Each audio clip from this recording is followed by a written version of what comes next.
I have two brief questions I'd like to ask, if I may.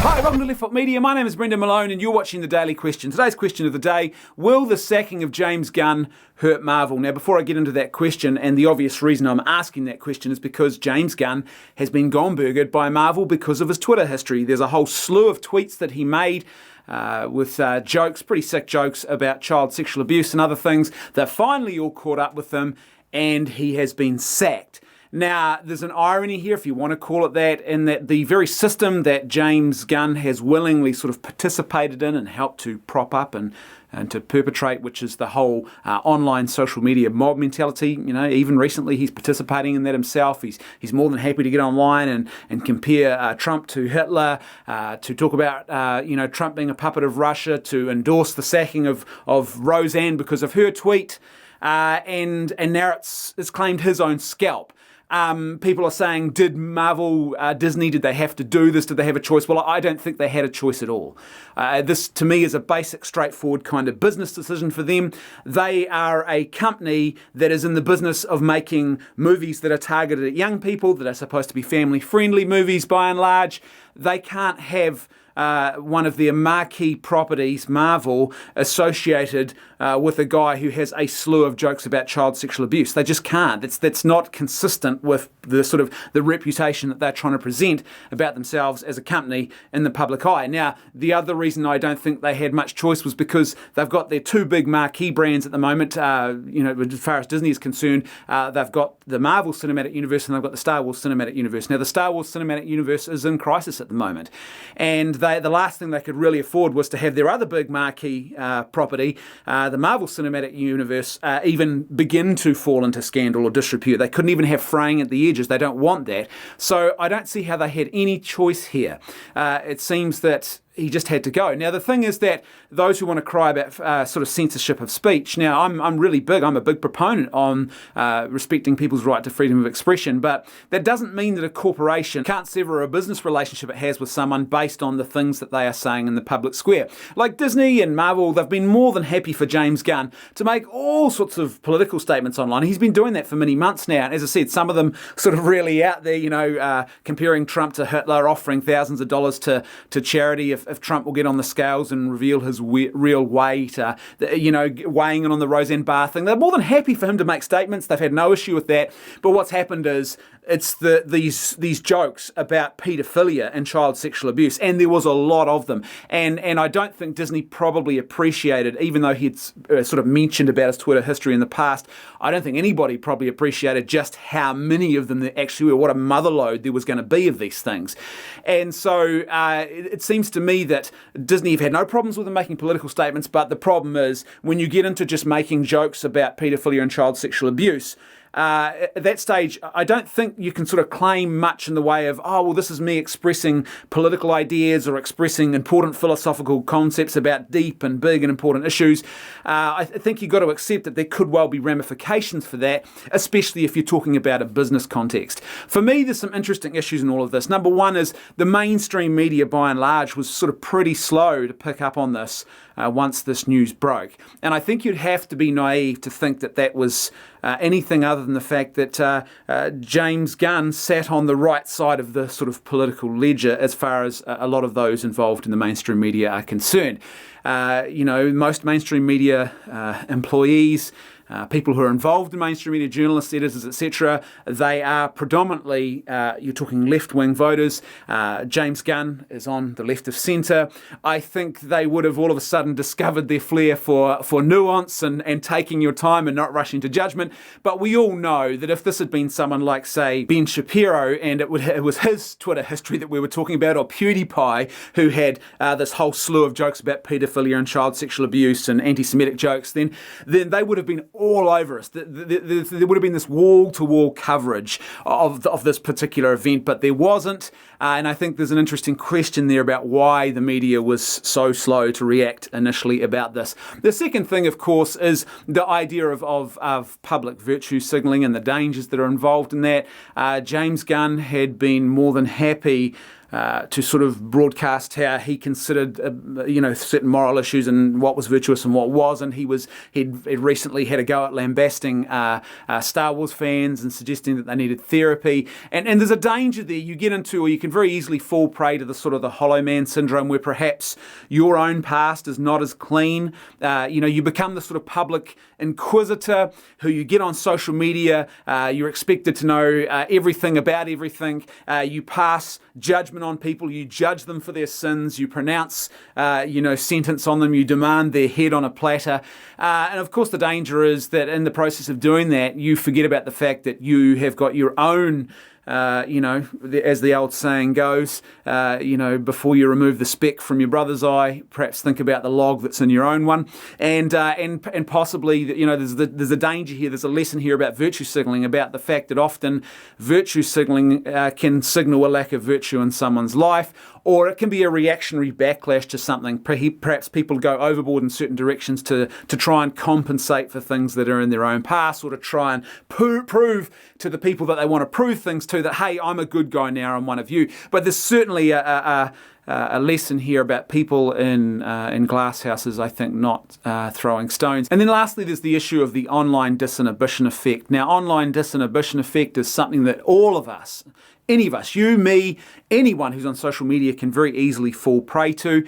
What happens is, as the name suggests, you get online and your inhibitions just disappear. And what happens is you tend to go way too far and say things that you would never say to a person if you were sitting there face to face in a room with them, or you would never say if you were in a crowd of people sort of looking at you. And the reason was twofold. Number one is when you're engaging with people online, the whole concept of empathy is often missing. You have to work extra hard to remind yourself there is a person on the end of the things that you are saying, or you are saying things about people often, because when you're online, all you see is a screen and some pixels, and your brain is just not connecting with the fact that you're engaging with real people. And secondly, when you're online, you're often sitting there in your own wee world, often in private, alone, in your bedroom, away from other people. You're just you and a screen, and it's very easy to forget, even though you might know somewhere in here that, oh yeah, I'm online, this is the internet, you sort of don't it doesn't resonate with you with the immediacy that it should, that everyone can see what you're doing here. So, this isn't just you and a screen, everyone can see this. And so you tend to go a lot further and say things that you wouldn't necessarily say, because of the fact that, you have a sort of almost a psychology here that you are broadcasting this in a private way, or a more private way, when that's obviously not the case at all. This is the internet after all. And so I think there's no doubt that online disinhibition effect has played a huge part when you look at this. It's very typical of an example of someone who's just saying the most outrageous and offensive and vile things online, and is not self-censoring in any way, no concern for the victims of child sexual abuse and what it might mean to actually make vile statements like this, no thought about what this might mean for his future, no thought about what anybody looking at this might actually make of this, whether or not that's who he truly is or not. I can't answer that question. I don't think you can either, unless there's definitive proof that comes out that he's got problems in these areas. I don't think you can pass judgment about what this means about him. It could well be that this is him sort of revealing who he truly is, or it could well be that for a lot of people, even good and well-meaning people, we can very easily fall victim to online disinhibition effect. This is one of the reasons why now I don't really post as much on social media as I used to. And the reason is I find myself more and more trying to regulate my social media to try and bring this idea of am I actually bringing something of value to social media when I post something? Now, it doesn't have to be earth-shattering value. It just means, am I actually bringing something that's even positive, even in a small way? Or am I just contributing to an ugly sort of vile public discourse? Am I just mocking and ridiculing someone? Am I doing something unintelligent and lowbrow here? And so often now I don't post, I delete things. I deliberately try and avoid a lot more now, commenting on things. I'm not always perfect at this, but I find that what happens is it just tends to devolve into an ugly sort of mess online. I'm much more focused now on trying to connect with people in a meaningful way, or trying to discuss ideas and bring a bit of nuance to stuff. So that means I just delete a whole lot of stuff now. I'm a lot more aware of it. I still stuff up from time to time, but online disinhibition effect is definitely one of the reasons why I'm a lot more cautious now about the way in which I conduct myself online. So the big question of the day is, will this hurt Marvel? I don't think it will. I really don't think it will. Some people are claiming, oh no, Marvel, the cinematic universe has now lost its brightest star, and what will it mean for the future of Marvel? I'm sorry, I don't think that's actually true at all. I don't think they have lost their brightest cinematic star. There's no doubt that James Gunn gave Marvel one of their best films in the first Guardians of the Galaxy film. It is one of the best films. It's one of the top 3 or 4 films that Marvel has ever released. And James Gunn can rightly claim credit for that movie. However, the sequel, I don't think was that good a film. To me, it was just sort of passable. It was something, if you want to know more about what my feelings were on that film, go and watch my review, but to me, it was just a missed opportunity. I never liked the idea of Ego being turned into his father. I think there was so much more that could have been done with this character dynamic around Peter Quill. There was lost opportunities. I just don't think it was that great a film. And when you go and look at his previous track record before he came on board with Disney Marvel, this is a guy who's got films like Super. It's a pretty sort of cynical and dark and not a particularly nice take on things. He's got a history of other stuff that ain't so impressive. He was involved in that awful movie 43. He directed a segment in movie 43 which involved a cat masturbating about its owner and sodomizing itself with a hairbrush. I don't think Disney have really lost someone in this case who was going to be the sort of pinnacle for Marvel and the cinematic universe going forward. I really don't believe that, especially not when you look at the fact that they've got Taika Waititi waiting in the wings. Now, this is a guy, I'm not just saying this because he's a fellow Kiwi, but this is a guy who actually has a resume of films which shows that he has got the creative flair and the capacity to do the kind of things that Marvel would really want to get done here. And he's proved himself well and truly with Thor Ragnarok. So I really don't think that the sacking of James Gunn is actually going to be that big a loss at all. In fact, I suspect that it might actually open the doors and let a bit of sunshine into the Marvel Cinematic Universe going forward that might allow, I think, things to blossom and to grow and to become even more creatively and, I guess, financially more successful for Marvel than what they would have otherwise. So at the end of the day, I don't think this is going to hurt too much. And as I said, I think it was a no-brainer. You couldn't have an organisation that's focused on making family-friendly content associated with a guy who's got a whole slew of jokes about child sexual abuse. It's a no-brainer for me. As per usual, I'd love to hear your thoughts though, so please let me know what you think in the comments section below. And if you like the content I'm creating and you'd like to see more of it, then please support me on Patreon for as little as $1 a month. There's a link in the description below and a link on screen at the end of this video. That's right, I can hear my theme music too. I'll see you tomorrow on The Daily Question.